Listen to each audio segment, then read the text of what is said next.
2, 1. We're live in the present tense with Sam Stewart, 91.7 FM, WNJR Washington, and online at WNJR.org. What is going on, everyone? My name is Sam Stewart, back for another live episode of the present tense here in the WNJR studios. No episode on Thursday, as the women's basketball team will be playing at home at 7. Go check that out. But we've still got one great episode this week with my good friend who's joining me here in the studio today. So let's go ahead and meet him now. My guest on the show tonight is a 165-pound wrestler from Ranch Cucamonga, California. Everyone, welcome on the show tonight, Kevin Courseault. Kevin, how you doing tonight? Great. Thanks for having me. Yeah, man, I'm excited to have you on the show tonight.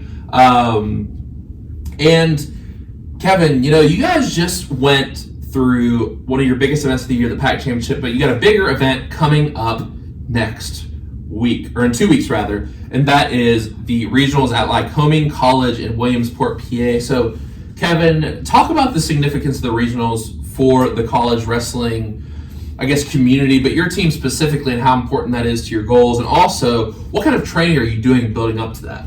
Yeah, so the regional tournament is definitely what we work for all year. Especially, it's important to book flights to nationals and just show our hard work's paying off and everything. And it's really big in the NCAA community because it's just like what you work for all year, and it's just going to show our hard work paid off. And I believe we can really get multiple guys to nationals, and that all our hard work paid off, and that was worth it. So, and we're talking about, and I think it's important, for a sport like where people might not know the format of a tournament.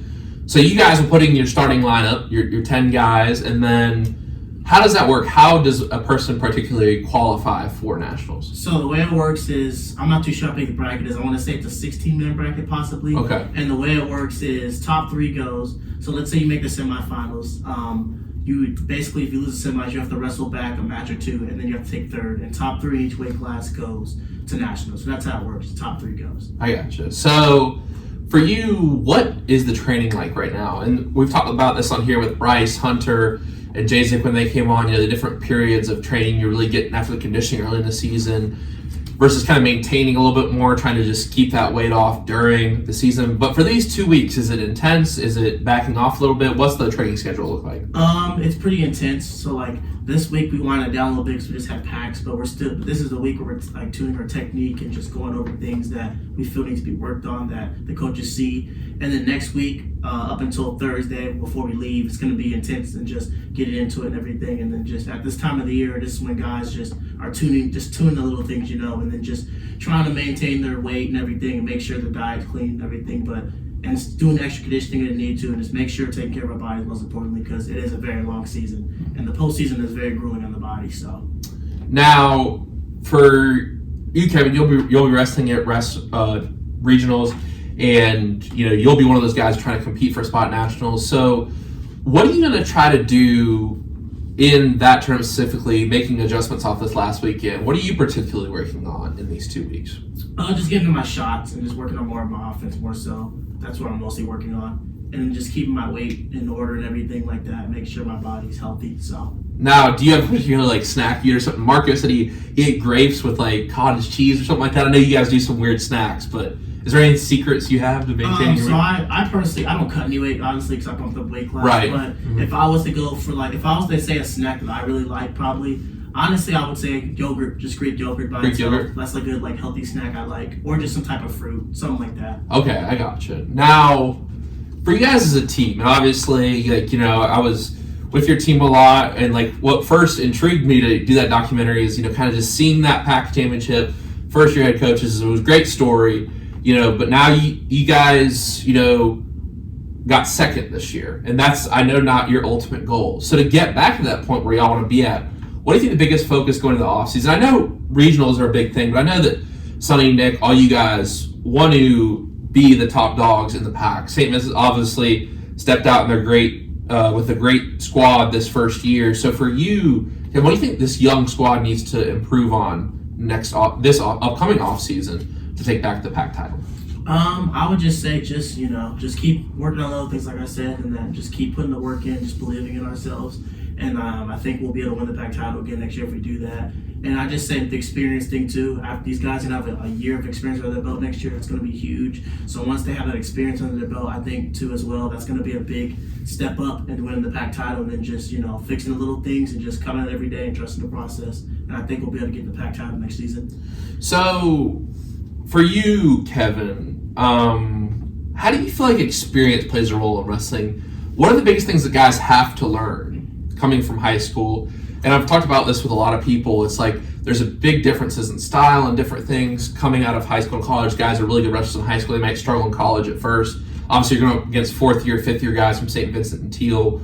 What does a year under your belt mean in wrestling? What kind of things do you learn and experience in that first year of high school? High school, I would say, is a big step to college in terms of high school is more, I would say, wrestling's obviously a physical sport, but I would say college is way more physical. You're going against grown men, especially with the new COVID rules and everything, it's fifth years. So I just think it's a big step up in college having that experience because you know what it's like to be in situations, especially when it gets tougher, especially the rules, the refs are more tougher, like just everything's just, everything's stricter, and then it's just more of a discipline thing when it comes to college. And I really think it's a mental mindset compared to high school. Like it really challenges you mentally, and the season is way longer too, so that's what really takes a toll. But having that experience, that's what really matters because it's key when you get in situations like a late match situation, you're tied, like you know what to do, but as a freshman, there are freshmen who come in that are good, I'm not saying that, but I'm just saying in terms of experience, that really does help though, having that.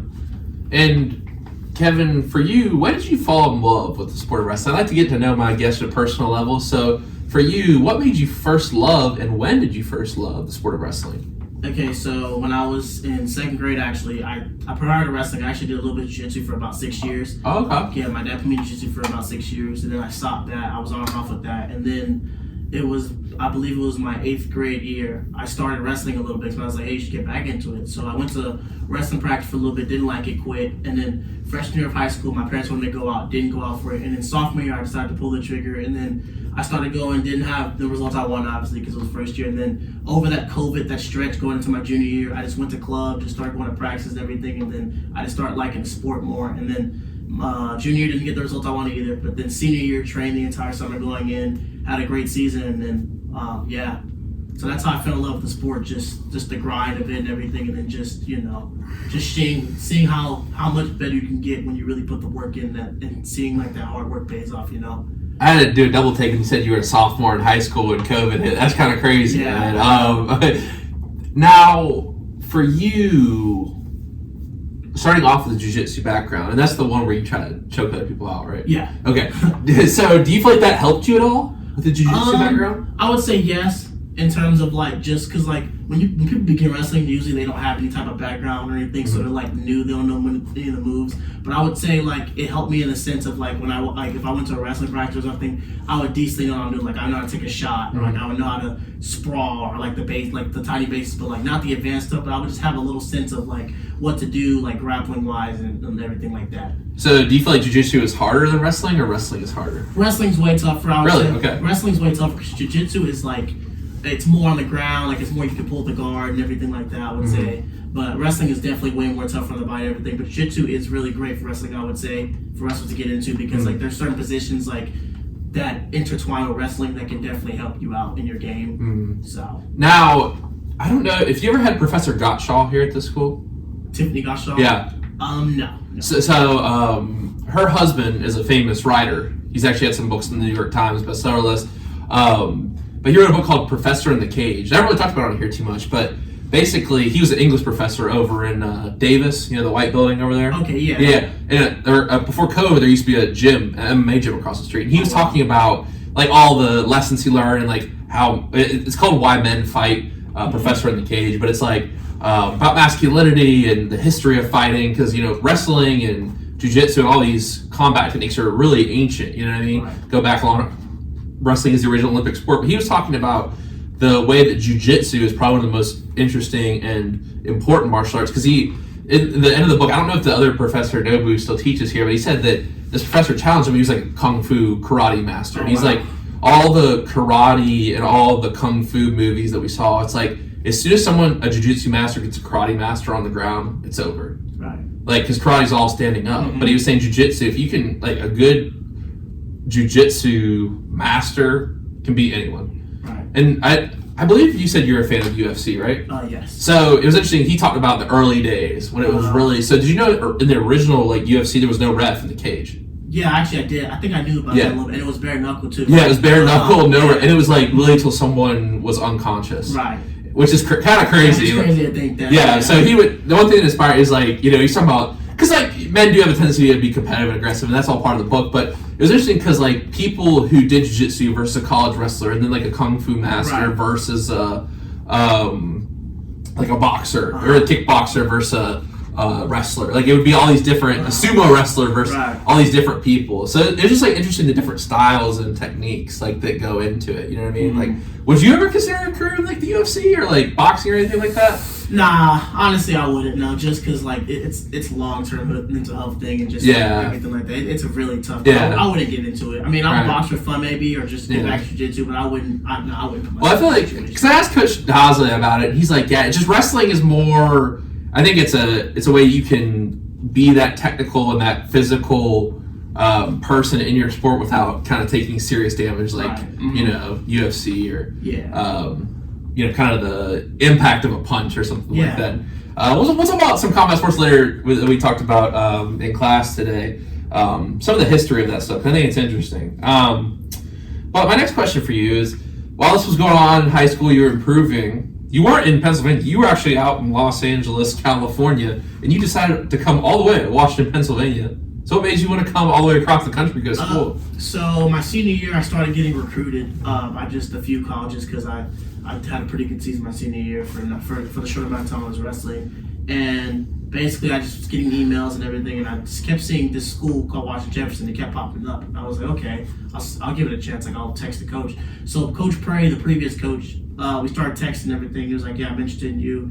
And I called him on the phone a few times and just kept talking to him. And then I felt like it was something about him that really touched me. Like, even then when he talked to us, there's something about him that just touches them. And I came on a visit and everything, and I liked what I was hearing and everything, and I decided to come here. That's why I mostly came here because of that. Mm-hmm. And then Coach Prairie. And then the day before I came to campus, he ended up leaving to accept another job somewhere else. So for you, do you feel like you've learned any lessons being far away from home? Do you feel like you've had any experiences that maybe like enlightened you having to deal with things in the here and now by yourself? And I like to talk about this with people who are, I'm from not as far away as you, but still, I can't go home on the weekend. But like, do you feel like that's helped you develop as a person in any way versus if you would have stayed in LA? I would say yes, just because the area I'm from, like a lot of the kids, like they go to school near home, which there's no issue with that. But I just think it helped me grow as a person to come out and go far away from home and meet people, especially with like the situations I dealt with last year. Like my freshman year, actually I was ineligible to wrestle second semester, so that really yeah, I was ineligible to wrestle second semester in my freshman year. Just being far away from home really took a toll on me. Just like, and then just learning everything in the college, So like, but I would say definitely like that experience really, coming here really it blessed me in a way, just because like I learned how to live my own. I learned, hey, you gotta go to class. Like, hey, you have classwork to do, you have homework to do. Hey, like, you know what I mean? Like everything's on my own, especially just having that freedom from home. Like, but it definitely did help me out. And I think leaving California, just that was great for me, just to come out here, meet new people, learn a new environment, like learn to live through snow and everything. Yeah, so that's the biggest thing. All the new stuff. So yeah. So if you don't mind me asking, why was the probation period in the second semester for you? Was it academic? Academically? Yeah. Okay.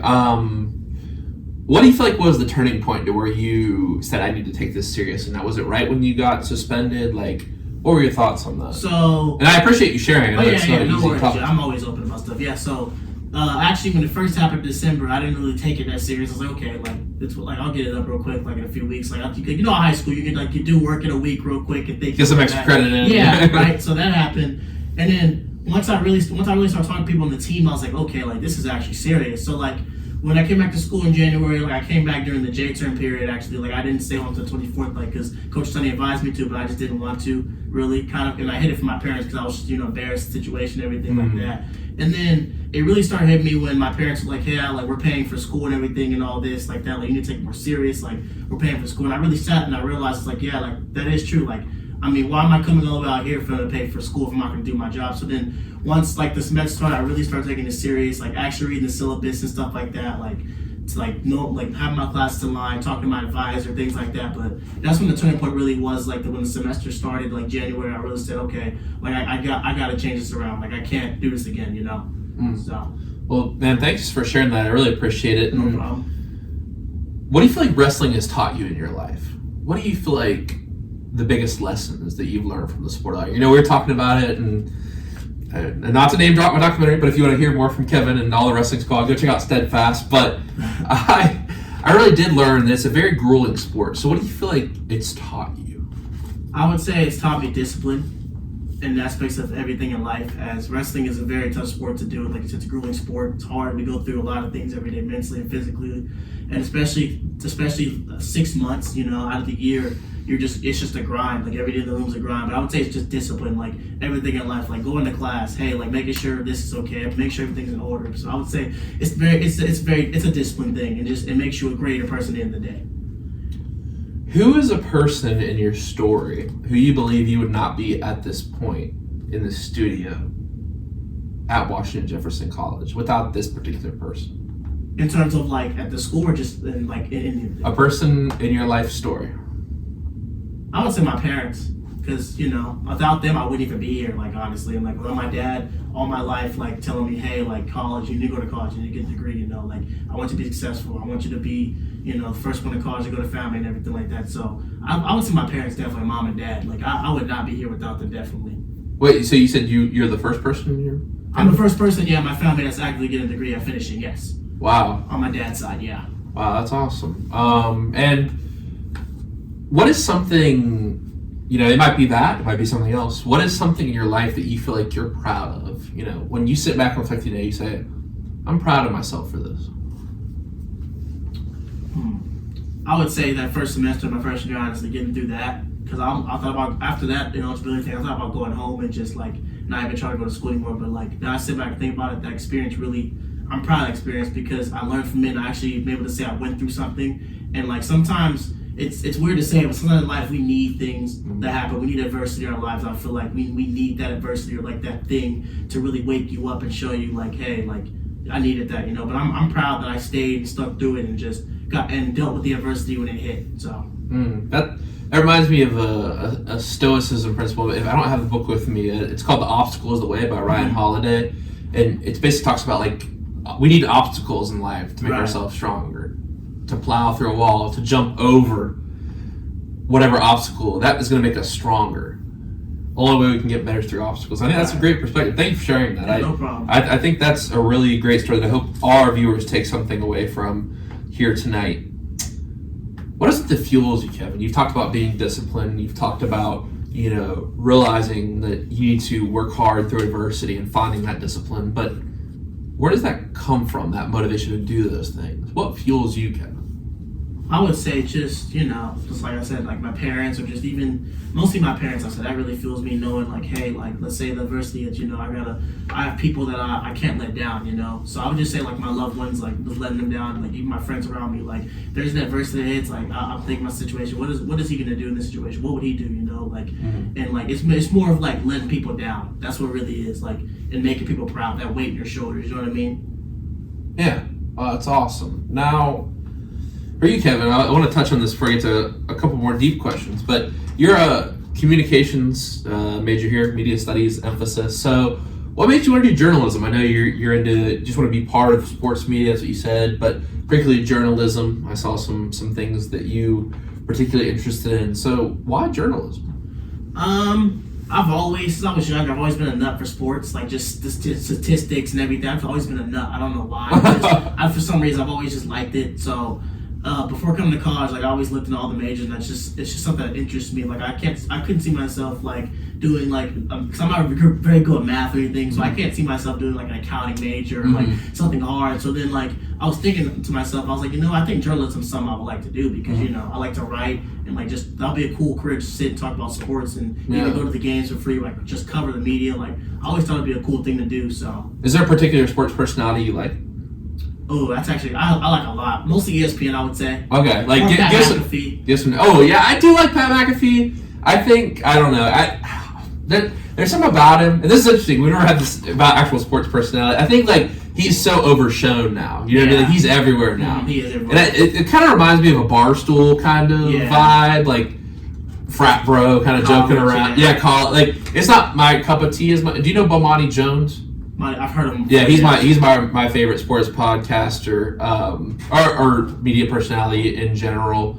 I do like Dominique. Oh my gosh, can't. I'm totally blanking on his name. Now I just call him Dominique on the Bomani show. But is there any are you like a fan of Stephen A. Smith and Shannon Sharp? Like, what's like a show you particularly like? I'll watch Part of My Take occasionally. I like them. I like Kenny Beecham podcast. If you know what it is, I don't think you really know what it is. He's like an NBA kind of guy. Doesn't he make memes and stuff like Kenny Beecham? Or am I thinking of someone else? You might think of someone else. I'm thinking of Cam Edwards. Yeah. Okay. No, I like that. I like The Ringer. If you heard of them before, The Athletic. Yeah. Watching those type of podcasts. I've heard The Ringer. Yeah. I've actually listened to it. They have a good podcast. Dominique Foxworth. Okay. Yeah, he's on NFL and he's on Get Up in the Morning sometimes too. I think certain people just kind of say things from. I actually do like JJ Redick a lot. Oh yeah, he has a really good podcast. I don't like Serge Ibaka. You like Serge? I mean, not Serge Ibaka. Paul George. Not Paul George. I don't know. Kendrick Perkins. Kendrick Perkins. I couldn't even think of his name because I just can't. Whenever he's on the TV, I turn on. I don't know what your thoughts on him though. I don't like him either. He said they should. He was like, even before Embiid was hurt, he was like, we should sit him for the whole year. That's ridiculous. Yeah, it. And then all his comments about Jokic. I don't know why I was blanking on his name in particular. I know like Richard Jefferson though. I think Richard Jefferson. Okay, I haven't heard him too much really. Okay, so he's on The Jump with Kendrick and. Yeah, no, I do. I think, honestly, like, I like the old ESPN basketball crew more with Mark Jackson and Van Gundy. Jeff Van Gundy. I don't like Doris Burke as much. She gets on my nerves a little bit, just sometimes. Yeah. But Mike Breen is legendary, man. Like, Oregon's basketball crew is good, like with Dick Vitale and all them. Yeah, for sure. Yeah, no, I. Who's the guy who Bill Walton? Bill Walton, yeah, he's funny on there. I know, he's funny too. Yeah, Jay Billis does a good job too. Yeah, no, I think. What's your thoughts on Tony Romo and like Greg Olson, former NFL? I'm not a huge fan of Tony Romo. I like Greg Olson. Yeah, I like Olson too. Tony Romo's okay, but sometimes he says like ridiculous stuff. But yeah, I like Olson though. I think a part of being is not just being in that job is not just knowing the plays. I'm not claiming I don't work that job, so I don't know. But like, Tony Romo was like talking over the winning touchdown in the Super Bowl about something. Yeah, you know what I mean? It's like you gotta know your timing. Yeah, it's like Kenny the Jet Smith was like talking on Steph Curry's round to bring you know what I mean? You gotta know your timing. Right. You gotta know when historic moments happening. Let the main person call it. You know what I mean? The color commentator. That's interesting. We'll talk a little bit more later, but this question leads me to be, a journalist. You do have to write headlines. So Kevin, if your life was in a news story, what would the headline be? The story of your life, a feature on Kevin Courseault. What would the headline be? I had fun cooking this one up. That's a great question. Thank you. I would say just say the Courseault story, honestly. I would just keep it basic, honestly. Just cause I don't know, I'd keep basic and then I'd go into depth, like in like the story. I'd kind of like give them a little lead, like a teaser lead of it. but that's what I would do. I would kind of make suspenseful in a way. Because I feel like you don't want to put too much. Yeah, you know exactly. What I mean? And it's just someone might like, what's Courseault? Like, is that a part? You know what I mean? It's like, what is that? You know what I mean? They're gonna be thinking, second guessing it, right? Yeah, that's really cool. Now, my next question for you is, if you could have a day to write a bio feature on any athlete, who would you spend that day with? LeBron James, I think, easily.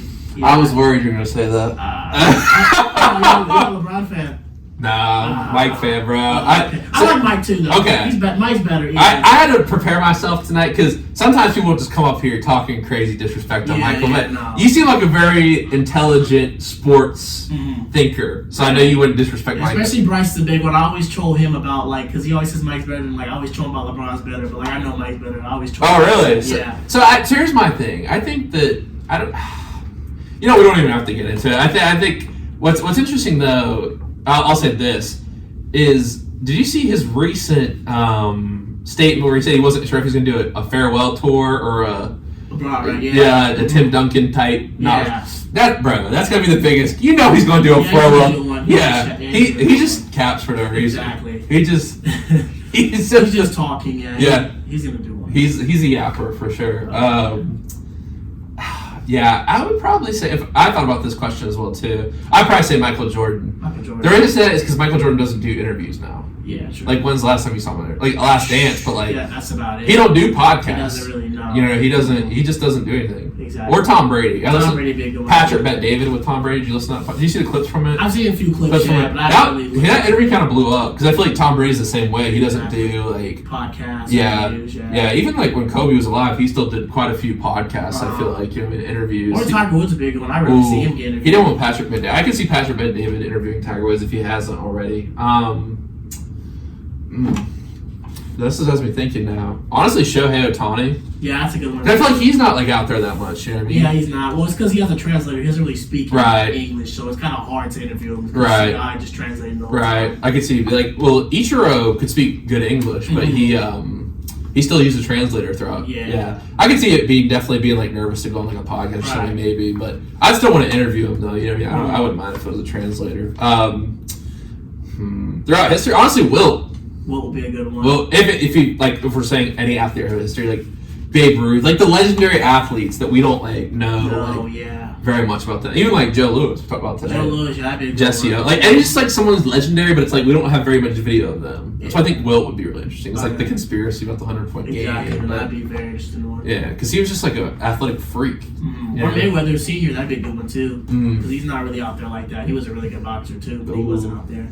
Yeah, I said Joe Louis, but other boxers could be really interesting too. Like, I'm trying to think what's his name. I forget his name. I'm trying to think of it. It's Ryan Garcia's old trainer. I forget his name. Yeah, his name's not coming to me. Mike Tyson doesn't have a podcast, but I would say Mike Tyson too. The Hot Boxing podcast. Ever seen clips from that? It's good. He's a very intelligent man. I would think we'd have a good conversation. I'm trying to think. Tyson Fury. That'd be a good one. Tyson Fury. Francis Ngannou too. Yeah, I think.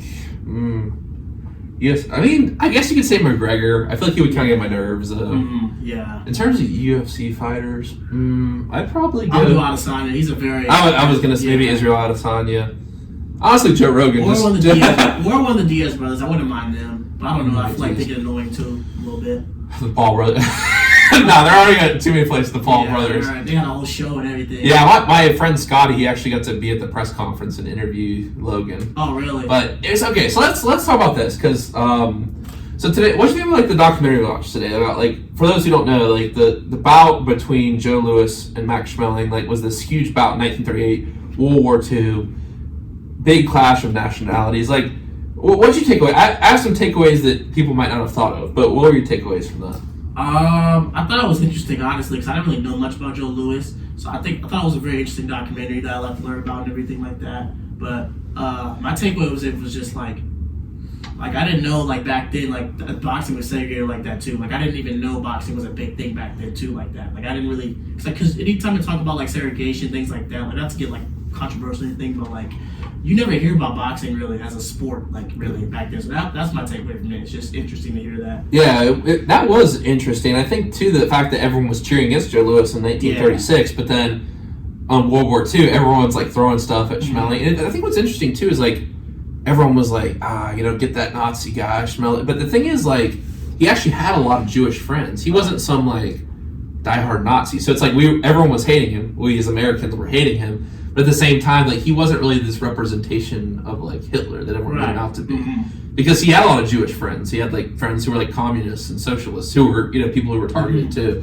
So it's like interesting how we place our hopes on people because everyone hated, not everyone, but a lot of white America hated Joe Louis, but then everyone was cheering for him. Right.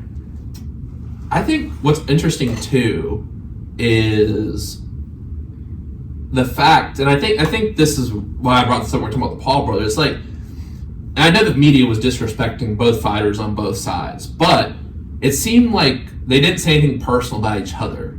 There was a respect between them. I feel like in today's like fighting world, there's not a the Paul brothers. Respect. Like it's like people are like trying to hit people when they're down sometimes. Like, you can see, like, if someone started to fall down, they wouldn't hit them. Like, people weren't, like, taunting someone when they fell down. Like, they would just celebrate with their team. Or even press conferences now, like, they're always fighting, hitting each other now. But, like, you're right there. That was a big thing, too. They had, like, a mutual respect. They were, like, shaking hands. And I think they didn't... And the thing is, like, I feel like people do that so much now, it's like, okay, well, that's not real. Like, the Paul brothers pushing people. And honestly, the Paul brothers are probably two of the biggest names in boxing right now. But even, like, McGregor, like... The thing is, like, that's why, like, if you're trash talk and you lose, you fall off. Like, you know what I mean? Like, McGregor... And everyone's trying to get back in the ring now, but, like, he fell off, you know what I mean? Everyone's like, oh, this guy's just trash. And he was one of the greatest trash talkers ever, but, like... I think, like, Joe Louis and Max, like, their greatness drew people. You know what I mean? Obviously, there's an but, like, the fact that they were so great at what they did. Right. You know what I mean? It's like, and then I feel like even at, like, there was a mutual respect between them. Yeah. They didn't hate each other as people. No.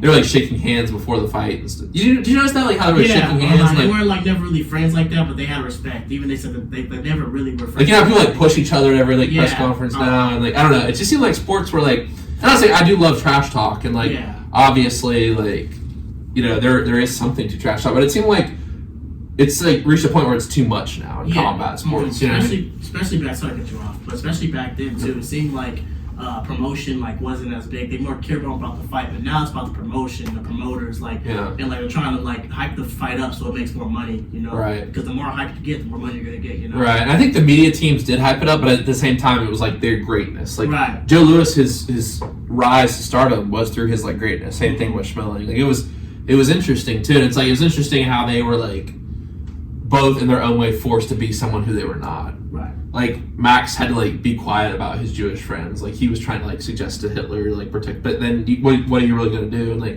Joe Louis couldn't really be who he was either because America was so segregated. Right. It's like these two men both had to like realize that they could be in dangerous situations if they acted a certain way. You know what I mean? I don't know. I found it really interesting. I never really knew about Joe Louis or anything. Yeah, me neither. And boxing is such like the historians talk about like all the fighters that has such a rich history. And it's funny because like boxing in our area isn't like, and UFC to a certain extent, but that's still kind of a subgroup of. Like, it's not like the NFL, NBA, even the MLB. Like, but boxing in our day and age, I feel like is not really like a big thing either. You know what I mean? Like, no one sits near the TV like gathered around like those people were.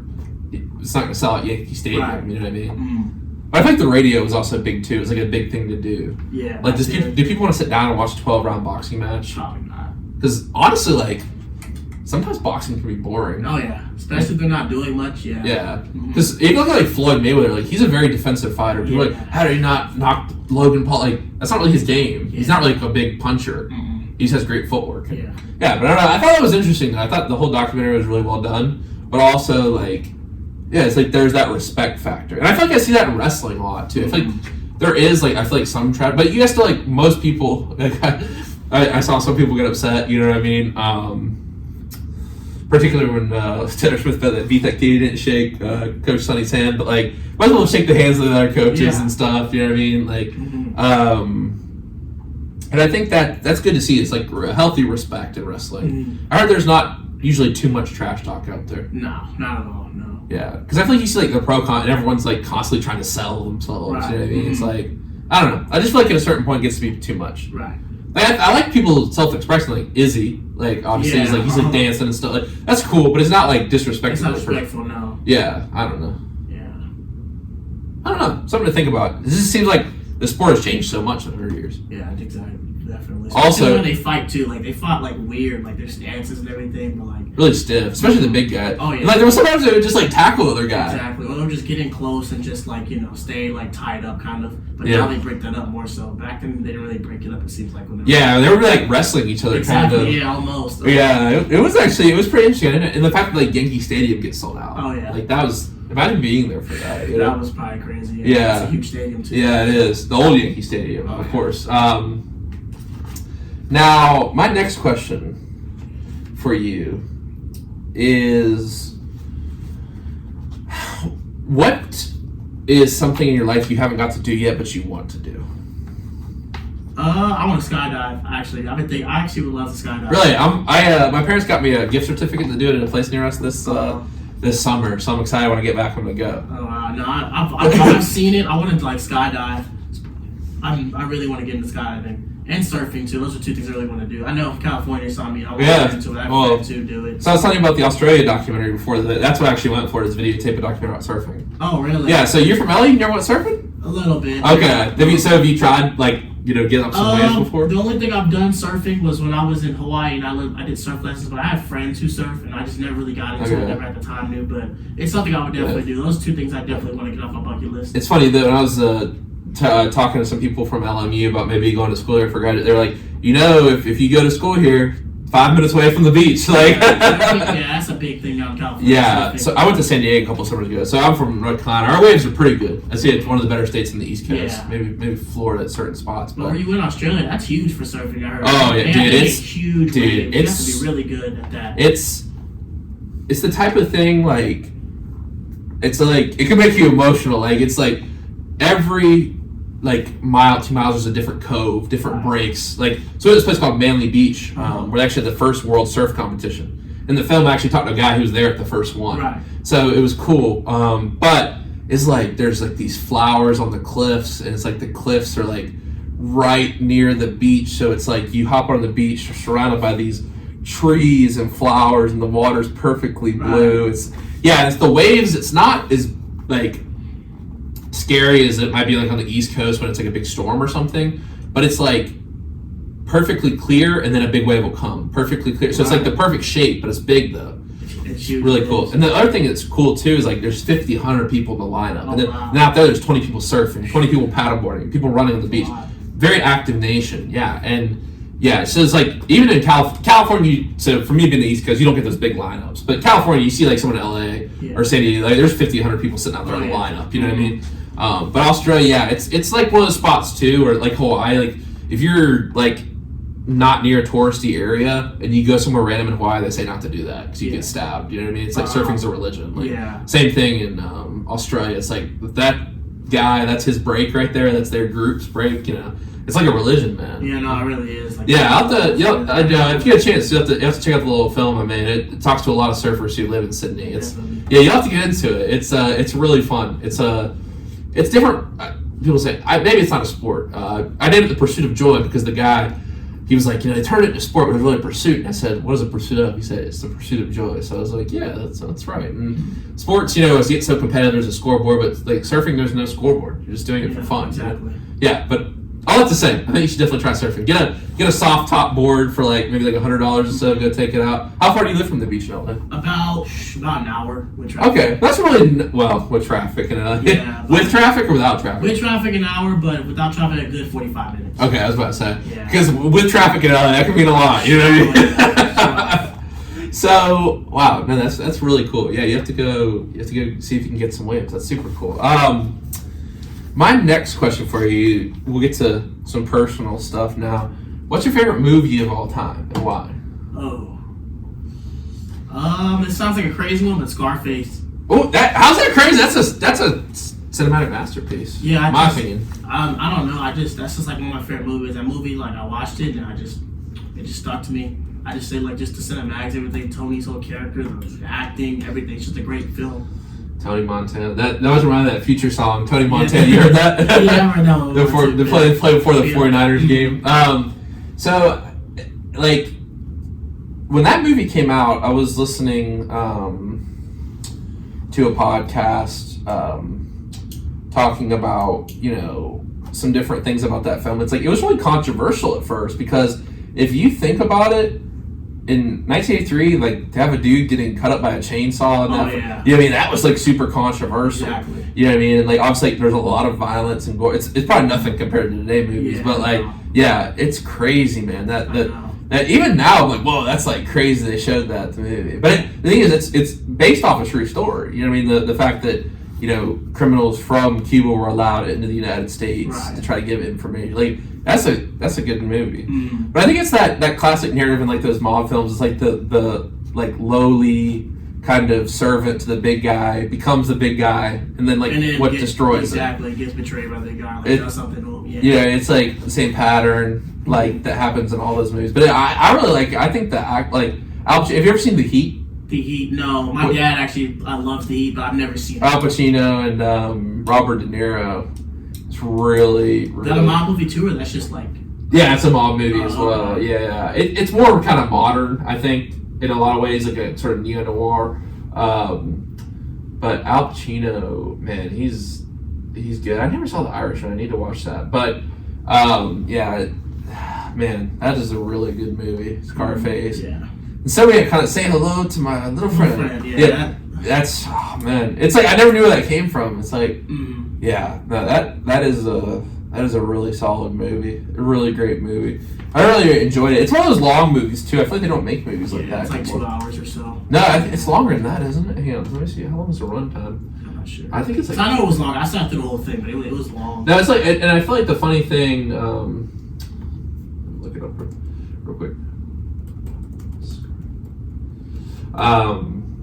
Yeah, it's 2 hours and 50 minutes. Oh, so it's like I feel like 3 hours. It's like I feel like they don't make like everyone knows like your attention span's so short nowadays. So like The Godfather. Like obviously the Avatar was really long. Oh, people were like, I thought it was great, but people did you see the new one? I seen the new one. Yeah, I thought it was good. What's your thoughts? Yeah, I liked it too. Yeah, I thought it was good. I mean, obviously it's a longer film, but like I feel like they just don't make movies like no. that. Like Titanic. Have you seen Titanic? Like that's a long but I've one. heard those are really long. Yeah, Harry Potter too. Those are very long movies. Yeah, but it's like it has to be really good for it to be long. Yeah, exactly. But I feel like people just don't have the attention span for it nowadays. Definitely not. But that movie, it keeps you sucked in the whole time. Oh, yeah. You know what I mean? Because it's the action from the start. The action and the dialogue and the character development. It's a great movie. Great answer. Who's your favorite musical artist of all time and why? Ooh, that's a great question. Michael Jackson, easily. Just I don't know, just his music and everything. Just he was a great artist, like the greatest pop artist. Like what era? Like Jackson 5 or like everything? Both, honestly, both, everything of Michael Jackson. Yeah. Now. And also, sorry to cut you off. Key fact too that why I really appreciate Michael Jackson is because my mom's side of family is from where he's actually from, Gary, Indiana. Mom was born there, and her mother was born there, and actually they lived in the same neighborhood as him in that tiny house they had. So they went to school with the Jacksons too. Wow. Yeah, so that's why I kind of admire him a lot too. So is that what you listen to on the Mac? Because I see you guys always have your headphones on. Yeah, that's why I listen to occasionally. Oh really? Not all the time because it's a wrestling match, but like there's been times where I'm like, all right, I'm gonna change it up. I'll listen to Michael Jackson a little bit, like Jackson 5, you know. Or just like I'll listen to Thriller or something like that, or Beat It or something like that. So did you know Martin Scorsese directed the video for Thriller? Oh no, I don't even know what that is. I've never heard of him. Yeah, so he directed Taxi Driver. I don't know if you've ever seen that. Have you seen Wolf of Wall Street? Yes, Yeah. So he's yeah. He's I think that's probably his most like I don't want to say famous, well known, but like movie that's most influenced the pop culture. I'm pretty sure Martin Scorsese directed it. Director. I don't want to misquote here. I always get worried I'm misquoting stuff. That was directed by John Landis. I'm sorry, but yeah, no, I knew it was directed by some, but yeah, it's really really iconic though. I would say. My next question for you is, you're a big sports fan. I want to get to some contemporary sports topics here. What's wrong with the All-Star game, Kevin? Do you feel like there's something wrong? I think there's something wrong. Yes, 100%. You're a big NBA guy. What was your take on this past weekend's events? I honestly as a fan now, I just don't even have I just don't even have the will or desire to even want to watch it like I used to. Like when I was younger, I used to hype it up. I just don't even have the will or want. I feel like it's just like a clown show now in a way. Yeah. And I feel like it's just a money grab. Yeah. In a sense, and I feel like back then they actually played like really hard in the All-Star game and everything. So I feel like them not taking it serious and not trying the All-Star game is what is the problem is too. And I would just say like, I don't even know what they really did to fix it because it's kind of like messed up to the point where it's like not taking it serious. Well, a couple years ago, in 2022, they had the Elam ending with Davis, at the last bucket and the last make and the free throw. So the Elam ending, you had to score 15 more with the target score, or whatever. Yeah. Yeah, target score. I mean, I think that was they changed it back, and I think I'll go into the events, but I think the game in particular, it's difficult because they keep changing what the rules were. Right. They changed it to captain's draft, to Elam ending, to like it was you're playing one quarter at a time, and then you win the quarter, and then you like what, you know what I mean? It's just too much. Like so now people don't even know what's going on every year, and it's like, do I really want to? And then also the fact that a team scored 200 points in a basketball game. That's insane. The NBA already has problems with that. Like the big three, I just saw an ad from they popped on my computer. The big three. Ice Cube's like it's like we play defense still. And like he's got a point. Like honestly, Ice Cube is a great entrepreneur. He saw a need for it. It's like those and the stars he's brought back. Like obviously, like have had careers in the NBA where they played lots of defense, and those games are physical. And like the NBA needs to be more physical again. Yeah, it's like you see that in the All-Star game. It's like you watch Kobe play in the All-Star game, you watch Mike play in the All-Star game. It's not like a really, but like think about those games you see like them play with like Chris Brickley in New York. You see them play at like USC in the off season. People are playing harder at the rec runs than the actual like All-Star game or the games now. Yeah, like Anthony Edwards shooting with his left hand. That was ridiculous. Yeah. You know what I mean? It's like I get it. It's like kind of physical comedy. Like you know what I mean? Like it's kind of comedic, but at the same time, it's like if you think about it, I was like, what's the purpose of it? Like in football, it's more difficult, obviously. Like, and I think baseball kind of has that true All-Star game feel. Like the pitchers are still throwing 90, it's still hitting.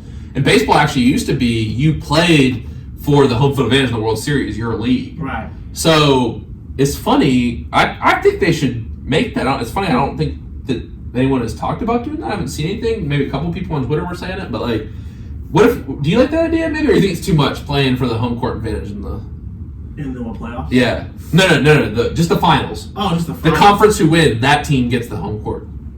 I would say. I mean, I don't really have an issue with it. I mean, I get it. Like, you gotta make it more competitive. Like, I want to see the best players. You know what you could do? I thought about this too. What about a one-on-one tournament? Because people That's what I was just gonna say. Yeah. Okay, go ahead. I would say for All-Star Weekend, what they could do is they could have like a 1v1, 2v2, and stuff like that. Because I feel like the All-Star game the purpose of an All-Star game should be to show off the best players in the league, you know. Yeah. But the thing with basketball, it is kind of hard for them to play hard nowadays, like with the whole low management thing, and it's a lot. Do you like the 65 game limit that was implemented this year? I like it. For guys like Kawhi Leonard, who's really talented, he should be playing the entire season, I believe. So exactly. I think it's a good thing to have now, but. I just think the All-Star game is kind of a hard thing to do, but I just wish they'd play harder. Like, or they got to figure something out in terms of like 1v1s or just. I would say because 1v1, if you lose, you know you're gonna get roasted. Right. You know people are gonna look down. Someone was joking on Twitter, was like, if you leak, if your DM, you saw that your DMs get leaked. Someone says I'm gonna go crazy. But I don't know. I think one-on-one, you make it so like you lose, that's on you. Mm-hmm. You know what I mean? Right, it's like I mean. You can start off with like a guard bracket, and the best guard plays the best center. Like, you know what I mean? That could be 3 dribbles, something like that. I'd watch that. Yeah. Because even the event, like, okay, let's talk about the dunk contest now. Jaylen Brown, he used to be banned. I know, he's done. Did you see what Santa Star said? He dunked over a dude who was 3 foot. Yeah, and he dunked over the Kia car. Yeah, All right. How is Matt McClung going to dunk over Shaq? We had a dude dunk over Taco Fall. And you dunk over Kai Cenat, a 5-foot streamer, sitting down. Yeah. Like, and he dunked with his left hand, you know, because he always does a joke, like, bro. Have you seen that account on Twitter where they take the basketball, like, screenshots and turn it, like, compare it to, like, an ancient Roman painting? Oh, it's like, yeah. You know, it's all, like, art. Y'all make, like, a joke about it. Yeah, it's really good. Like, it's I love art, too, so it's cool. But it's like, well, Jaylen Brown was like this angel, like, with a ball of light. Like, when it was over his head and he dropped the ball. But, yeah, I think the dunk... So, people say the dunk contest is, like, everything's been done that can be done. Stephen A. Smith said LeBron's responsible. I don't really buy that. A lot of stars haven't done it. But it's like, at a certain point, it's like, yeah, how many dunks can be done by a human? Exactly. Like, they have professional dunkers, but, like, these guys are, like... To me, it peaked with the Gordon versus Levine saga. Yeah, after that... Dwayne Wade ruined it. Yeah. After that dunk contest, Levine, Gordon, when that whole, like, rig thing happened, I think it got ruined. I think you should have fans voting, because the judges give, like, a basic, like, windmill, which... Players in the NBA, everyone can do a windmill now. A 48.5... Like, what? Yeah, or there's guys doing like a basic 360 or something, or like a lob off the glass, and they're getting like a 10. Like, bro, you're 6'10" in the Exactly. NBA. Obviously, you could do that. Yeah, that's what I think. That's what I think. It's just I don't know. I think the scoring needs to be done better. So, I'm looking at something on Twitter. So Dominique Wilkins windmill, he got a 48.8 score. I just wanted to pull up this Twitter post too. He had a left-handed windmill, score of 49.2. He dunked the ball with his left hand going on a windmill. Yeah, it's... yeah. And dunked over Kai Cenat, he's 5 foot. So, 47.6 score. I don't know, man. I feel like the dunk contest was something people used to get excited about. It's like, oh, it's just the All-Star game. But, like, people are used to be excited about these things. Now it's just dead. Now it's just a money grab. Like I said, kind of. It's just like dead. Yeah, and it's like kind of a gimmick too, because you see like the courts like all glowing green, and I saw this. I just scrolled through the tweets I bookmarked for tonight. It's like the green. You know, there was a green during the. And then it's a Seinfeld movie that says, Kramer, what's going on in here? And then Kramer said it's the starry 3-point contest area. It's like the whole room's green. Yeah, that was too much. That whole. What did you think of that court? Did you like it? It was like 2K. It reminded me of 2K. Yeah. Like, you know, you heat up or you go on like the special Andy up court or something like that. It was it's like, bro, what are y'all doing? And then I will say the one good note. And Dame, don't even celebrate, bro, because like you shouldn't have won. There was 2 people. Sabrina would have beat you, and Steph would have beat you. Oh yeah, they both would have. Steph would have cooked. Crazy, yeah. And so it was up 54% last year, and it peaked with 5.4 million viewers, 10, 15. That was I literally was gonna watch it. I watched the highlights later because I was like, I'm not gonna sit through this. And Dame has been playing like trash too, so I don't even know why he's like. I can't believe people used to compare him and Steph. Right. You know what I mean? And here's the interesting thing, and we'll maybe we can continue this after the break. We got to break here soon, but like you talking about Paul George. I don't mind Paul George's podcast, but I feel like everyone's critiquing the old media and the way he's doing this all the time. And I don't like this take from Dame. He's like, I think it's unfair that you have to win to be considered great, win a ring to be considered great. One, you just put it yourself, Dame, because you never won a ring. And also, I don't know, like, I think you do have to win a ring to be considered one of the greatest of all time. Yeah, definitely, because like you could like Iverson. I mean, he was really good. That's a good example. But it's like he didn't win a ring. I mean, he's still Hall of Famer, but like. But does he come up in the GOAT conversation? You know? Yeah, probably not. I would say. I would not. I would not. Like Chuck, obviously Chuck, Karl Malone, Yeah, like very good players, like Stockton, like, but like. I'd say a ring helps your case a little bit more. I think it definitely does matter to the greatest argument if you win a ring. Case. Oh, yeah. And it's definitely football may be different because there's a lot of football players that haven't won rings, but like especially right now with Mahomes, you know what I mean? Like there's gonna be a lot of guys. What he's doing is insane. Yeah, like I don't like Allen, Burrow, Lamar. We'll see if those guys ever get rings, but like in basketball, he's like, yeah, we have to deal with the Warriors, you have to deal with the Bulls, but it's like at the end of the day, if you're truly great, you're gonna be the best in the league at some point. You know what I mean? Like. Maybe the best team, maybe the best individual player you are at the moment, but that's going to lead you to win a ring. You know what I mean? You have to be the best in the league at one point, maybe because you or because the team are together, that you're working with them, developing them into a team. Because that's the thing too, is like the way I just phrased it earlier is like I think you have to be the leader on the team to be one of the greatest of all time. David's like, but you talk about like this. People talk about KD was like, why don't people put KD in the? Why don't they put me in the comp? Because I feel like he hasn't done it on his own. I know. He had help. Like, look at his team. Yeah, and then the Warriors, what killed his legacy the most, KD, is the Warriors went without him. Yeah, that too. You know what I mean? Yeah. Like, I don't think he's going to get one in. No. I think the style that the Nuggets play, also, we'll talk a little bit more about this stuff after the break, is like, the way that the Timberwolves have been playing, you got the 2 bigs out there. You put Cat and Gobert out there, that might stop you. It's like it's funny because it goes back and forth. The Warriors have kind of invented small ball, but they made small ball popular again. You go back to this big man ball where the big men are not. You obviously got like Chet, Wemby, not traditional big guys, but still the biggest guys on the floor. You know what I mean? So, but. Trivia question for tonight, of course, how this works is I'll read you a question. You'll have time to think about it during the break. When we come back, you'll give us the answer. So some fun little one tonight. So you can get it. I feel like our NBA trivia fans out there will have an interesting time with this one. What is the only NBA team that has never changed their logo? We'll get your answer after the break. This is The Present Tense with Sam Stewart, 91.7 FM, WNJR Washington, and online at WNJR.org.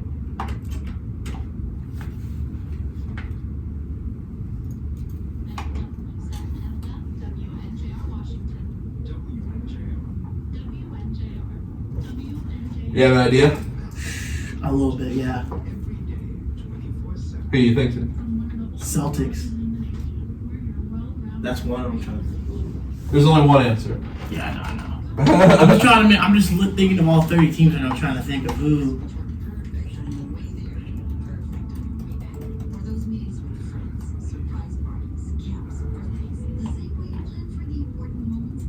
Okay, I think I know. Okay.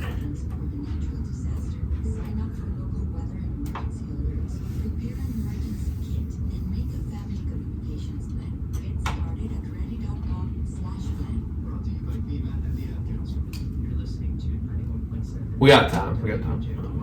Probably be like 5 minutes or so. What'd you say? About like 5 minutes or so, but yeah, like also it's just like I don't like I'm a big NBA fan. Like I don't want to watch that. You know what I mean? Yeah. Did you watch it at all? I didn't even watch. Like my mom was like, "You didn't watch the game." I'm like that. I feel like it's just joking around. Yeah, it's not serious. Yeah, like Carl Anthony Towns dropped 50 points. I mean, he's good, but that's just insane. Yeah. Dropping 50, like I don't. Like people are just pulling it from half court Exactly. and stuff. Like Yeah, it's just not serious. And even they ruined the skills competition because there's like 3 dudes who are shooting like backwards. You like the team aspect actually isn't that bad, honestly. I don't like mind the team aspect, but it's like people were just taking it seriously. I think. Yeah, they were just joking around. Scotty Barnes, like he lost the ball. Then he like threw one over his head. Like it was like. Yeah, it's not The Cam Edwards, dude. I was thinking. Because he makes all those memes, you know what I mean? Like, I never knew he was. Everyone was like, "Hold on, this dude's in the G League." Yeah, I never knew that. People were talking about it's funny. They just bring Mac McClung out for one weekend. And, he's not even good. He doesn't really do much. I don't think in the G League. He's a good dunker. Yeah, that's about it. He's athletic. And he was his high school like mixtape was goes crazy. insane, Yeah. Wait, did you see Curry versus Sabrina? Did the 3-point contest? Yeah. Did you like that or not? Really? I liked it. Yeah. Yeah, that was a good one. I thought it was good because it's like I don't know. It's like if I was Dame one day, because Curry would have smoked him. You know what I mean? Like, yeah, the court was like weird. I was giving like 2K vibes. Like the fire was like. It was too like I don't even know. It was too arcadey. Yeah, it was weird. It's like too much of a gimmick now. Yeah. That too. I mean, I like their All-Star outfits. Those were fire. Yeah, those were fire. I was about to say that. They were saying it looked like a bowling. Yeah, no, they were fire and all that, but they just. Yeah, it's like a Hoosiers. I think it was a Hoosiers kind of. You seen Hoosiers? Oh yeah, I love the Hoosiers. Yeah, that's good. Yeah, but you see that at basketball court in Indiana? Who? On the airport? Yeah, that's crazy. Yeah, people were like, the memes they about be that? sweating, You're hopping on the plane. Yeah, it's gonna smell like sweat. Yeah, that's funny. Like you have a ball. No, that would be funny. Yeah, no, it was I don't know, not very entertaining overall. I feel like I don't know. It's gonna be interesting to see what happens this year. We got like new faces of the league coming in too. So you're assuming you're a Lakers fan, right? Yeah. As the Clips are Lakers, I know, but I support both, but I'm more of a LeBron Clips fan. are just I feel like they're chokers, man. They choke every year. They've never made a final. I was big into them when I was younger. Like I was really big fan of them, and I just said, all right. I don't think the Lakers are very good this year. I don't think they have what it takes to make it. I like the Warriors, but like if Clay can play, like the thing is, I think the Warriors have good young talent. Yeah. Who's that dude the Lakers drafted this year? What's his name? He's not very good. They let Juan Hood-Scafino or something like Jalen Hood-Scafino. Yeah, he's not good. They took over Ami. Now Brandon Pajemski, he's good. Yeah. And Jonathan Kuminga starting to get some time too. Yeah. Like those guys will be good, but I don't know if it's going to match up with time. What sucks is that Clay said he's going to test free agency now. He said he's going to test. Did you hear about that? It might be better. I don't know. Yeah, we'll see. I wouldn't. What's wrong with him? Why can't he shoot like he used to? I don't know. He'll pop off every once in a while, but I don't know. Kuminga really stepped up. Kuminga, I'm happy for that. If like the Warriors fan base is like everyone was like kept him on Twitter like why don't they put Kuminga, like he's 18 years old, 19 years old when they first got him on the roster, were able to work with him. Like he's 21 now. Pajemski, like Pajemski, no one really knew about him. He played in that conference. What's it called? The Mountain West. What conference Gonzaga playing? Like LMU. Some weird. I forget. It's like the WCC West. WCC. Yeah. No, what do you think about Wiseman? You guys didn't. He didn't develop at all. But he sucks. Yeah, he did. He's not very good on the Pistons. They suck too. But yeah, they're terrible. You guys are not developing that well. No, but they have developed on there. Oh yeah. And Trace Jackson Davis too in the Warriors. He's good. Solid. Yeah, like that's a good draft. Like if we would have got Halliburton instead of Wiseman, but at the end of the day, what are you gonna do? You know what I mean? Like. Exactly. Yeah, but James Wiseman was so like they needed that centerpiece. You know what I mean? But Looney is just so much more like James. Looney's very reliable. He is, but James Wiseman, I don't think he understood the way the offense worked, the way they wanted him. Like, and that's what Kuminga had to understand his role, like when to take the ball, when to be. That's what Jordan Poole. I don't really think he understood his role. Right.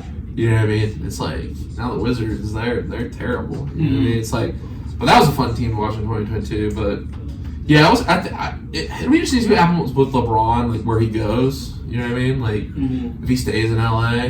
This is in the Warriors trade rumors. I don't know who leaked that or whatever. About how LeBron, you're going to start going for LeBron, Paul George, and somebody. No, but did you see that they were Draymond tried to get the Warriors to trade, like, Kuminga and Pajemski for LeBron? That's crazy. Well, I wouldn't have done that because LeBron's at the end of his career. Like, he's still good, but I'd keep Kuminga. Like Kuminga's gonna be really special. Yeah. I think Kuminga's gonna be really good. Oh yeah, he will. But the Lakers is interesting where they're at. Like, I feel like they don't really have a plan for the future right now. They don't have. They have no future for one, and then just like they will because people will just go to LA. Yeah, true. But they don't really have a future right now. It's not a super team league anymore though. You gotta develop talent. Hurting Hurting the ball eagle lost him. Alex Caruso. Yeah. I missed him. Navaldi, bro, he was good. I know. He was really good. They had a good team there. They won the bubble. The 2020 team. Yeah, they did have a good team. That was a balanced team. They actually had shooters. They had big men. That's why I lost the Nuggets. They're just a small team.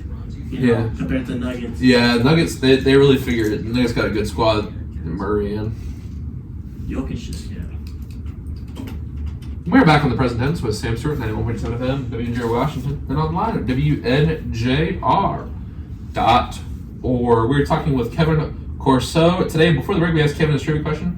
What is the only NBA team that has never changed their logo? And your answer is? Chicago Bulls. That's correct! You came around and got it. You said the Celtics at first. Yep, I thought about it. And I looked it up and I was like, wow, they've had a lot of different logos. But yeah, the Bulls, the iconic Red Bull. It's iconic, man.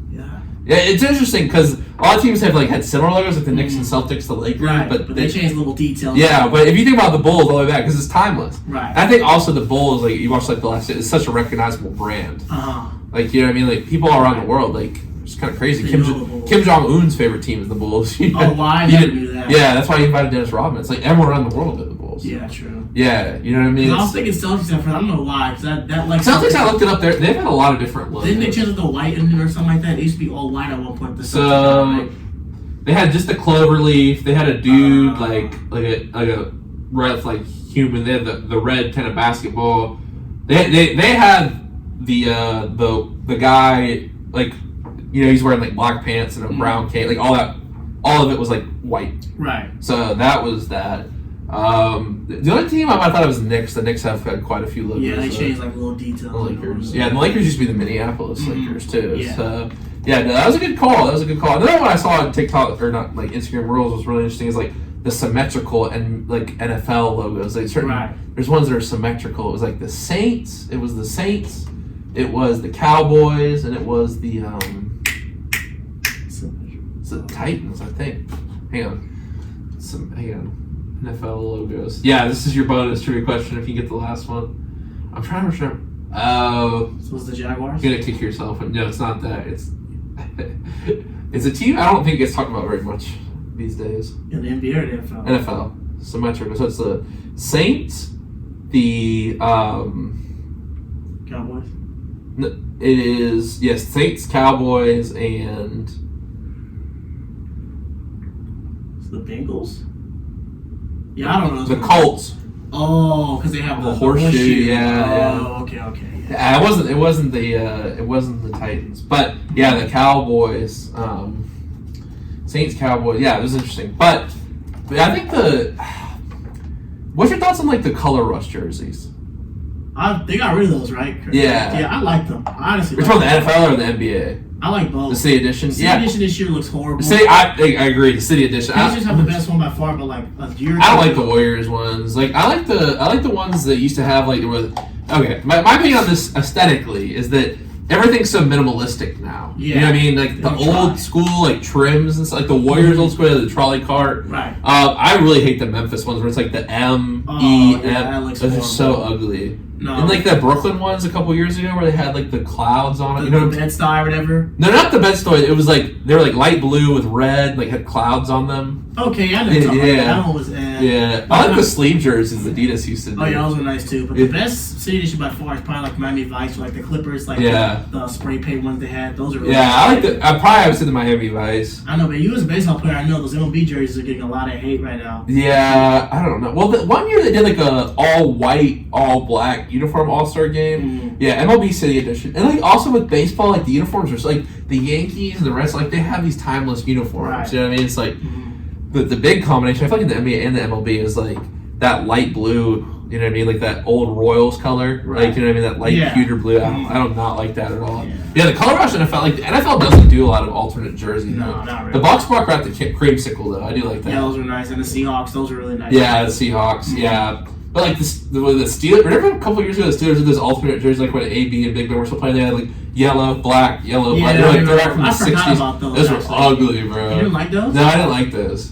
I liked it a little bit. Really? It was. I just thought it was unique, you know. Yeah. Because the Steelers are like they're timeless. Their They're jerseys are unique. timeless. So. It kind of looked like, I don't know, look like an old time like cartoon prison uniform with like the Yeah. yellow. Have you seen the Packers? They're old. I didn't like. Yeah, the like funny. They have the gold Yeah, we're and playing blue. Madden. Yeah. It's Yeah. like a gold and then blue. It's like how the old school uniforms.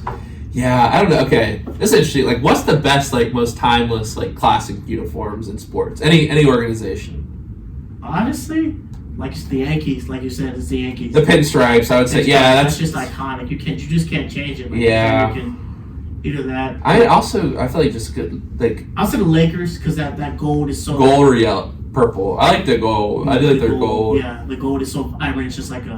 You can't I'm trying to change it. think. Also, I think the Heat jerseys. Yeah. Like the Heat have had some organization with some good jerseys. Celtics. In terms of hockey, I'd say like the Bruins. The Bruins. Oh yeah, that's a good one too. The Bruins. Mm. I do like the Hurricanes uniforms. I'm from Carolina, but the old I think the Hartford Whalers uniforms. When you see the Whalers, Yep. they're green and blue. Like I don't know, it's kind of like a cool. It's so the before the Hurricanes. Here, I'll pull it up. Hartford Whalers. I don't know. I think they're kind of. I like the trim when the trim's colored like that. Oh, okay. The green and Those blue. are actually nice. Yeah, with the logo and stuff. Mm-hmm. Yeah, I feel like they're trying to do too much nowadays. But I feel like Yeah. honestly, the Bulls though, the red Bulls jerseys might take the cake.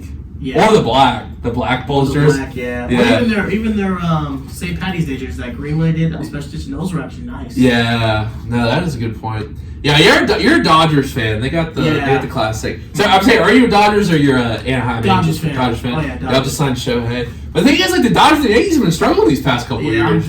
I'm not even. Oh, I can't even talk about them. They just disappoint me. They disappoint me. Hopefully Clayton Kershaw can get some kind of solace in the playoffs Yeah, this year. he's not. Yeah, he needs to go. I mean, he's a good regular season pitcher. He's definitely a Hall of Famer. Yeah, but he's not in the postseason. He's not that guy. Yeah, I mean, we'll see how Shohei does this year. It'll be interesting to see. Yeah, especially Because I feel like it's a lot. with I don't want to speak on this because I don't know as much, but I feel like it's a lot different playing in Anaheim versus for the Dodgers. Oh yeah. Angels versus like the Dodgers expectations are here. Are higher. The Angels are just like whatever. The management doesn't really. Like, do people go to Angels? Like, you know what I mean? Are the Angels even like talked about in LA? Definitely not. No, it's there's a lot of Angels fans. I mean, Dodger fans where I live. Like the area, Yeah. it's all Dodger fans. I mean, there are Angel fans, but it's like a little sprinkle. I mean, people go to the games, but Yeah. you're not. But you're most likely if you're going to California, you're going to a Dodgers game first. Right. If you go up north, you'll go to a Giants game. Right. But it's most of the Dodgers. Right. It's like Mike Trout is probably the best baseball player, hitter. You know, and Shohei might be the best baseball player, but probably the best hitter pound for pound we've ever seen. He's never won a playoff game. That's crazy. He hasn't been in the playoffs since like 2014. That's Yeah, just- you know, it's crazy. That is Mike insane. Trout. I mean, yeah, it is pretty crazy. And they had some big names in there. Had Albert Pujols and Josh Hamilton go out there. 2 bad contracts. Yeah. Like MLB is such. It's with the side cat. It's ownership. How much money the ownership was put in. How smart they are with their money. It's like the Yankees spend a lot of money, but they haven't been good lately. Yeah. You know? Pitching too really matters. Pitching does matter. because I'm not really a big baseball fan. But I start getting into it. Pitching really is like big, especially in the postseason. Because if you have that depth, like, you're Yeah. gonna succeed. I think at the pro level, it's you gotta have multiple, but especially in like college, high school level, like there's guys who've won state championships and won national just off one pitcher. So the year UCLA won, they had Garrett Cole and Trevor Bauer on the same team. Oh, They won wow. that. Like imagine facing that, getting out of class and facing those that's- guys. Obviously, Trevor Bauer's out of the MLB now. That's rough. Yeah, it is, but like, yeah, those guys were dominant, and especially like MLB. If you have a good pitching staff, like, it's interesting though. I feel like good pitching. Man, I have to go back and forth on this. The All-Star game though, they still get hits though. You're facing the best pitchers in the game. So like, I think good hitting does be good pitching because you might make the perfect pitch, Yeah. but the guy can still hit it. Exactly. You know what I mean? If you get a guy who's Yeah, hot, it's just, yeah. It honestly just depends how you throw the ball. Yeah. Because I know you pitch, right? Yeah. It just depends on how you really throw it off. Like, Yeah. where you put it. It depends on a lot. That's the thing is with baseball, you can make the perfect pitch. Like the catcher sets up, They can still hit this it. guy's scouting report is low and away. He can't hit worth the crap. Mhm. You throw it, but you know what I Still mean. get this. Baseball is a weird sport like that. Like sometimes, like I think that sports like wrestling are cool because everything you do is direct correlation. Right. You know, you make this move, that's why you lost. You do this. Like baseball, you might hit the ball as 100 miles an hour exit velo, hardest 3 hits of your life. Boom, right to the first baseman. Boom, caught the wall. You know what I mean? It's like you hit the ball perfect. Yeah, foul ball. Or like Yeah, that. foul ball, right and foul. You know what I mean? It's like that's the weird thing about baseball.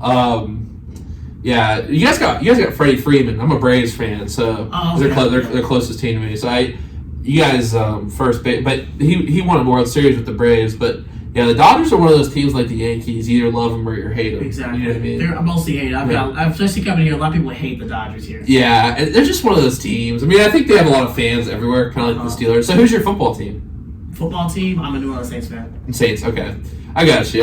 Some people are like, oh, you don't like the teams the same. My teams are all over the place. So that was a crazy last game. So I like the Bucks. So Florida, yeah. Oh, really? Yeah, I like the Bucks. So I feel like that division. I mean, it's obviously like the worst division of football. It's awful. Yeah. It's so bad. But I was very happy with Baker this year. But the Saints almost got us. You know, at the end, you guys beat us with 2 games left, and then the Bucks were able to pull out against the Panthers. And they beat the Eagles. I feel like many teams would beat the Eagles, but they're not very good, or at least they weren't at the end of the year. Mm-hmm. But yeah, it was where Jameis Winston tried to run the ball in on that last play of the season. That was insane. I'm sorry, he handed it off to get the guy the bonus. It's crazy. Mm-hmm. Yeah, we'll see what happens. Who do you think's going to start for them this year, quarterback? I don't know. I hope they draft someone. Derek Carr's not the answer. No, he's not very good. Winston, too. I mean, he's not bad, but he just won't. He's so funny, bro. I know. He's just a troll. He used to be on a pod. Like, he was bringing his, like, what did he bring? Like, a suitcase or something and say, like, we're saying. I don't even know. I didn't even understand it. When he was on the Bucks, he was like, we'll eat that W. Eat them W's, yeah.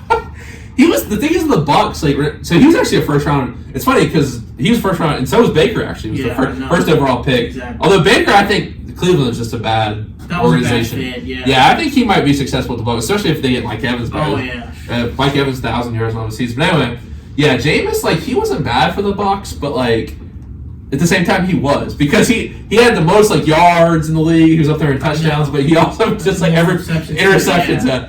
It's funny because, like, when he got eye surgery for that, too. Yeah, when he came in against, who did he come up against? Someone. He threw, like, a perfect pass, hit off someone, and then, like, it was, like, this perfect dive, and then he threw, like, 2 INTs, went for the Saints this year. Oh, you know what I'm talking about? He had a couple, like, great passes. It was like a couple games left in the season. It was like later in the season. Yeah. I do remember what you're talking about. Yeah. No, ever since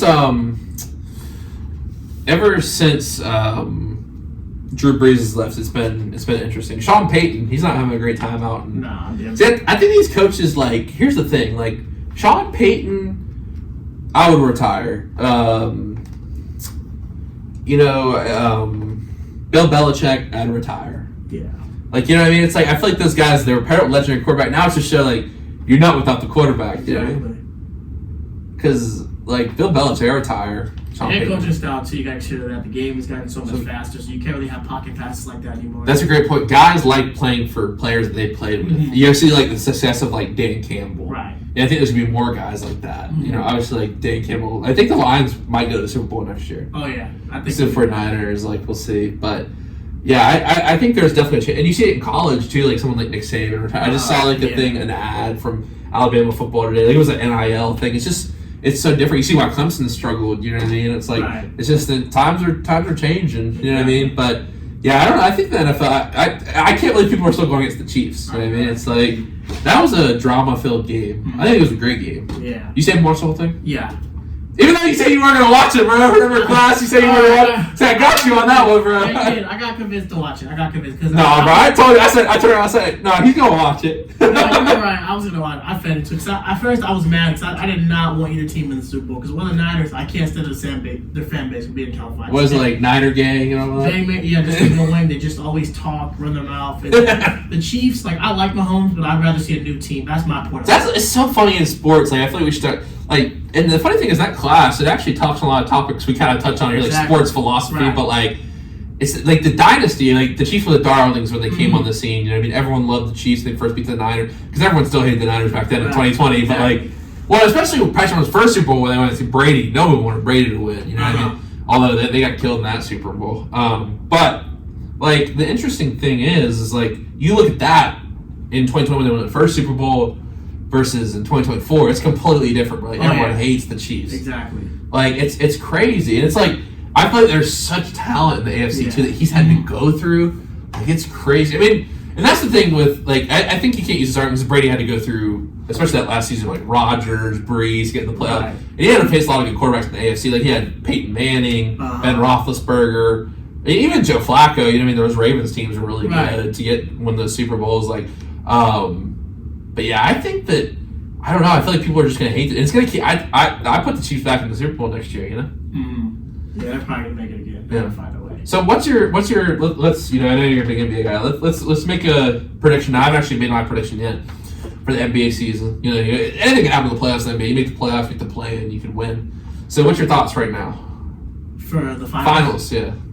I feel like this year it's really tough. It's really tough just because there's teams that are expected. Clippers look really good. I mean, they choke in playoffs, but like the past years, it hasn't been a choke show besides the Bucks. Well, yeah, James Harden now, obviously. Yeah, they look good. I mean, the West is up in the air, but the East, I don't know. I have a feeling like I feel the Celtics could actually get it done. The Bucks have been disappointed, especially with Doc Rivers, man. Yeah, Doc Rivers is not a good coach. Yeah, he's not a good coach. No. So but I think the obviously the 76ers, like with Embiid hurt, like can he be healthy? Will he be healthy? Probably not. Like I think that it's if you can get him back by some chance, like this is it the Celtics' time? Is Jason Tatum that guy? I think he needs to. I don't know. I've heard he needs to pass more in those big games. Yeah, he does. I feel like he tries to be like Michael Jordan, Kobe. He tries to be the guy too much. He tries to be Kobe. Mm-hmm. He's too ball dominant in like those moments. He doesn't try to give the rock to like Jaylen Brown or someone else. There was like Game 5 and Game 6 of that finals. Yeah. He played terrible. Oh yeah, he played awful. But the thing is, they were really young though. I don't think Jaylen Brown. I think Jaylen Brown's not a superstar. Mm-hmm. Though. You know what I mean? Like I feel like he's a good player. He's a great player. He's like right below the superstar caliber. Yeah, so it's like Jordan. Like obviously, like I think, all-star and Jason Tatum obviously based his game off Kobe, who based his game off Mike. Right. You know what I mean? So it's like, can he? And Kobe ultimately, like, I think, had to find those teammates he could work with. You know what I mean? That fit obviously like Shaq, Powell, like obviously like, but. I don't know. I don't know if Jaylen Brown's that guy he's going to win with. Like, I think the East is totally up in the air. It is. Honestly, I see Miami getting back in. You see what they've done. The Knicks are competitive too. They have a the Cavs are competitive, but I don't think it is a star-driven league. Like, the super team area, but you have to have one star. Yeah. It's like you have to have Spida. The Knicks don't really have a star, unless you want to call Jalen Brunson a star. OG, you know what I mean? But like, I don't know if he's a star. Jalen Brunson might be their closest thing to a star. Yeah, he's really good. Yeah. He is really good, but they have the pieces around him to try possibly make a run. But I don't think that this is a hot take. Like you have to have that guy in the NBA who can take home and score. Like I don't know if Spida has proven himself in the finals, or not finals, the playoffs to be that way. Oh, no, Jalen Brunson, you know what I mean? Yes, he didn't prove himself. No. Yeah, so like, he didn't exactly. So like, I think Tatum has proven himself in some series. Oh yeah. You know what I mean? But obviously they choked last year, I think, in the series against the 76ers, and then the Heat. I'm sorry, not the 76ers. That was right, wasn't it? Yeah. Yeah, so I don't know why I second guess myself there, but it was, I think, very telling that series last year. But I don't know. I think this is the year they could do it, just because the East is pretty weak in a lot of ways. Mm-hmm. I feel like, but the West is tough. You got a lot of teams that could be playing. Oh yeah. I mean, we didn't say the Bucks, but I feel like they have yet to prove themselves. But like the Suns are a team that could come out. The Warriors, the Lakers, all teams that could make runs. But then you got the Thunder, a great Courseault. You got the Timberwolves. He's dog. Timberwolves. That two big man lineup, like I said, it's been working really well for him this year. Yeah. Like you got these teams that could make. You got the Kings who got a young core. Obviously, you got the Warriors. Yeah. You know what I mean? So you don't know. You don't know what can happen. And if you let LeBron or Steph in, they can make a run. Right. You know what I mean? It's like. The Suns, I'm a little more skeptical of. I feel like they haven't been playing in there for the. Yeah. If you have three guys like that on a team, like that's why the super team area is over, man. They're two ball dominant. Yeah, you can have three ball dominant players. The Clippers works. I would say the situation works different because Harden's actually passing the ball. Yeah, he had to figure out to do that. Those first couple games, they were terrible. Yeah, but he's taking out to like a playmaking role. Now they're actually. He's actually a very good passer. Oh, yeah. He is really. He just don't choose to. He was leading assists last year. Yeah, well, the Rockets was a bad. I don't want to say a bad fit, but like. I feel like people know him from his Rockets area. Yeah, like the 27 missed threes in a row. Yeah, and all that was crazy. Yeah, that was crazy. But like, they played a lot of iso ball. That was their style. It wasn't fun to watch. And also, Harden's proved stuff in the playoffs too. That's why people are like worried about him a little bit. Like that series, they almost beat you guys, which is almost honestly crazy to think they were up and then they just like without KD, it was just definitely. I mean, which they're still good, but like that year they and Chris Paul was hurt too. I think he got hurt for them. Yeah, I think. Mm-hmm. Yeah, Chris Paul was hurt for them. Yeah, that's right. Now that he's on the Warriors, but it's interesting. Like. I don't know. Like it might be the same thing. We're talking about the NFL. We're talking about all these other teams and whatever. But like the Chiefs, like, and it's like, is it the same thing with the Nuggets? Right. You know what I mean? It's like the Nuggets, man. Like, I personally don't enjoy watching Jokic play. I think it's pretty boring. Really? Yeah. I don't. Bro, he's just like backing down. And I get he makes a good pass, but like it's just like boom, boom, boom. He just like throws the ball up. You know what I mean? He even said he doesn't care on the play in the games. He even said he doesn't care. Like, he's just lazy out there, but he's just so good. Because overseas, it's so much better over there. Yeah, I agree. Especially I feel like the academies and stuff over there. Starting like 7 years old. The best players, like you look at the best players in the league right now, like Giannis, Luka, Joel Embiid, Tatum. Well, Tatum's from America, though. Oh, you're talking about international players. But it's funny, you did name international players. Obviously, Embiid's from Africa. Giannis from Greece. Mm-hmm. Like Wemby. Shea's from Canada. Yeah. Like, you know what I mean? That is always an interesting aspect of it. But I think that, it's those international players. It's more of that, international style. Mm-hmm. Like, Jokic doesn't really play back to the basket very much. Like, he'll take the ball, then he'll dribble down. But still, you know what I mean? The traditional center. It's like, Rudy Gobert, he's more of a traditional center, but he's from Europe as well. I think he's from France. France, he's from France. So, it's, I don't know. It's tough to bet against the Nuggets. Because, like, when Jokic no one can stop him. Yeah, no one can guard him. With the exception, I do believe the exception of, if your game plan is to stop Jokic, the Timberwolves, maybe. Yeah. I feel like Cat's kind of soft, but he can guard Jokic, and you got Gobert who can guard him as well. Exactly. Yeah. So you have the size. They have the size that most teams don't have in the West. Yeah, like the Warriors don't have the size. The Lakers don't have the size. Don't have the size at all. You know what I mean? The Thunder, they do have Chet, but Jokic is bullying Chet. Oh, he's bullying. He's way too small. You know what I mean? Even if the Spurs, he'd bully Victor. You know what I mean? Oh yeah. Jeremy Sochan, he's trying to ruin that man Victor's career, bro. He's trying so hard. I seen that. It might be time for Pop to retire, honestly. Yeah, I think it's time too. I'm surprised he hasn't wanted to be done, especially with having young teams. Well, they said that I don't know if he was joking that he saw that the pick was first and he wanted to stay and coach Wemby. But they've been pretty pathetic this year. It's a young core, but it's young, but still. People are. I feel like I don't want to say this because I might regret it. People are overhyping Wemby a lot. The expectations were too high coming in. Mm-hmm. Like, his expectation, he's going to be top 10 all time. Like, that's your expectation. That's tough. You can't be great players. That's tough to come with, yeah. Yeah, I think also there's that pressure from Tim Duncan, too, because he's a Spurs, big man. Like, he has that, expectation. Like, hey, I need to step in and fill my shoes, be the next great big man. But the Spurs, it's funny, they haven't been good in a long time. It's kind of crazy to think about, because when we were, first getting into basketball. They were amazing. Yeah, you know what I mean? It's like... Mobley, Parker. Yeah, it's great. Even Kawhi. Oh, yeah. Kawhi's coming out party. Beat the Heat, yeah. Yeah, crazy.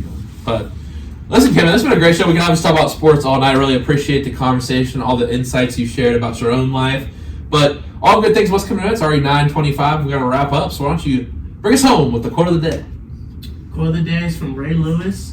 I'm going to pull it out no worries. Give me 1 second. No matter the circumstances that you may be going through, just push through it. That's the quote of the day from Ray Lewis, and I like that quote a lot just because, especially my situation I explained earlier, anytime, especially as an athlete or in life, you're going to face the type of circumstances no matter what, and you just have to push through it and just keep going and know that, that it's only you have yourself in it, and you also have your family to help you out. So I just think that's a great quote to follow every day in life, and just know that, you can push through adversity when it comes, and that it's not the end for you when something hits you. So, wow. Thank you for sharing that quote, man. And once again, thank you for all the insights tonight, and thank you for joining the show, and good luck this upcoming weekend. Thank you. Thanks for having me. Yeah, so, misquote in 2 weekends, but I just want to give a shout out. I want to make sure that I say everything correct here tonight, that W&J March 1st to March 2nd will be competing in Lycoming College, Williamsport, PA, for a chance to go to La Crosse, Wisconsin. So, listen, man, I'm really excited. Hope everything goes well for you. And once again, thank you for coming in. Yeah, thanks for having me. All right, everyone, we'll be wrapping up for tonight. Go support W&J Women's Basketball on Thursday, 7 p.m. It'll be very exciting. W&J took a loss in the semifinals last year. They're looking to avenge that on Thursday and make it back to the PAC title game. We'll be back next week with hopefully a couple new episodes. I got a podcast version coming out tomorrow, so be on the lookout for that. And until then, everyone have a great night and salute for the present times.